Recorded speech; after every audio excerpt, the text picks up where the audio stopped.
Donald Trump's transition is downplaying the significance of a phone call he had Friday with the president of Taiwan. But foreign policy experts say that one phone call has shattered decades of diplomatic protocol about the U.S. approach toward China and Taiwan.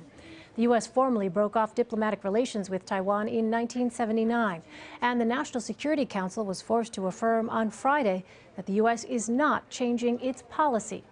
Former Ambassador Chris Hill posted this tweet after the news broke. "This is an example of winging it in the extreme. Hope Trump doesn't feel he has to double down on this judgment error." Ambassador Hill is also Dean of the Joseph Corbel School of International Studies at the University of Denver. He's with us now by phone from Tampa, Florida. Ambassador, thanks for being with us. Pleasure. If you could just explain, first of all, why, in your view, this is an extreme judgment error. Well, the problem is, many of these countries have extraordinary complexities, but there is probably no complexity greater than the deal set up by Henry Kissinger, essentially to manage our relations with China. Up until the 70s, of course, we had recognized Taiwan as the official seat of China, and then we went to a so-called one China policy where we recognized Beijing. And so in addition to that one China policy, we also had something called the Taiwan Relations Act. That is, we would continue unofficial relations with Taiwan, including arms sales. But with the one China policy, we don't talk to the Taiwanese on an official basis. And that's what President Trump, that's what he broke. And he broke something that had been going on for some 38 years. He broke something that Ronald Reagan adhered to, that George Bush Sr. adhered to, Bill Clinton, George Bush Jr. He broke something that had been really enjoyed wide bipartisan support. So the issue is, where do we go from here? Some of his surrogates are saying he meant to break it. And then you have to ask yourself the question, with all the problems in the world, some of which you've just talked about in your news program, do we really now need a crisis with China? And one hopes that he doesn't double down and suggest that, yes, I'm looking to pick a fight with China. Ambassador, Vice President-elect Mike Pence went on several Sunday shows to call this a quote-unquote courtesy call. Do you think that response and that explanation is sufficient?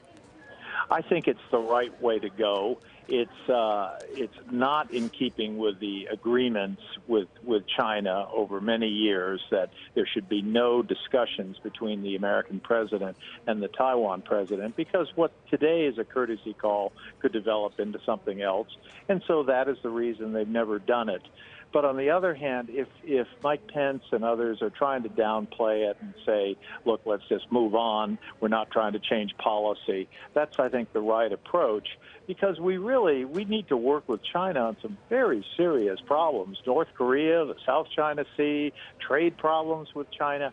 We don't need a Taiwan problem as well. And when one talks about draining the swamp in Washington, I understand that point, but China policy has basically been on dry land for a long time. That is doing fine, and we don't need to drag that into the set of problems that I think the president-elect is taking on.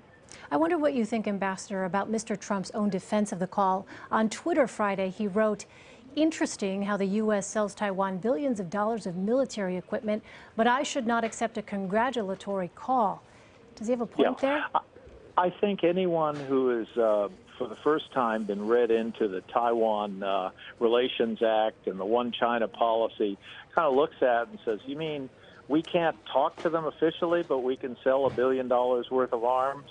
So I understand where President-elect Trump is coming from on this.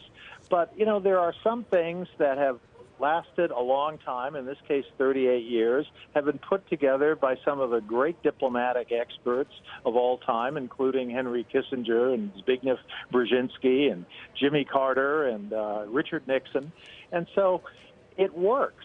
And it may seem funny when you first look at it, but it works. And I think President-elect Trump needs to respect things that work, that aren't broken, that don't need to be fixed, and kind of move on to some of the issues that do need to be fixed. On another topic, Ambassador, I want to ask you about the two critical votes in Europe Sunday. Austrians voted against right-wing candidate Norbert Hofer, who'd run on an anti-migrant platform and suggested he was open to leaving the European Union. In Italy, a referendum on streamlining parliament has become a rallying point for populist politicians hoping to replace Prime Minister Matteo Renzi. Sunday's vote in Austria was a redo of an election from May that was too close to call. The fact that the first contest was so close, what does that tell us?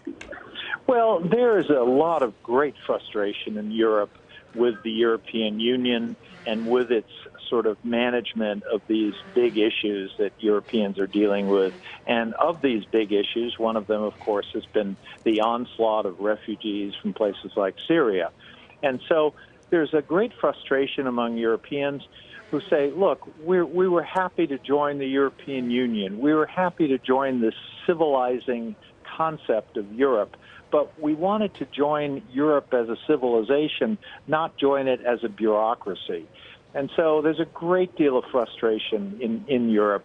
I think the fact, though, that this Austrian election seems to be going in the direction of resisting this kind of hard right approach, I think is a good sign. Obviously, Mr. Renzi has his work cut out for him in Italy, because Italy has really felt the onslaught of this refugee flow, and there's great frustration in Italy. But on the other hand, many Italians understand that they have benefited tremendously from Italy's role in the European Union.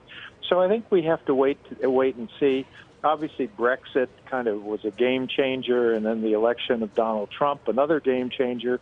So I think there's a concern that if things go against Renzi in Italy and for Hofer in Austria, that you could see some kind of unraveling. But so far, that's not happening.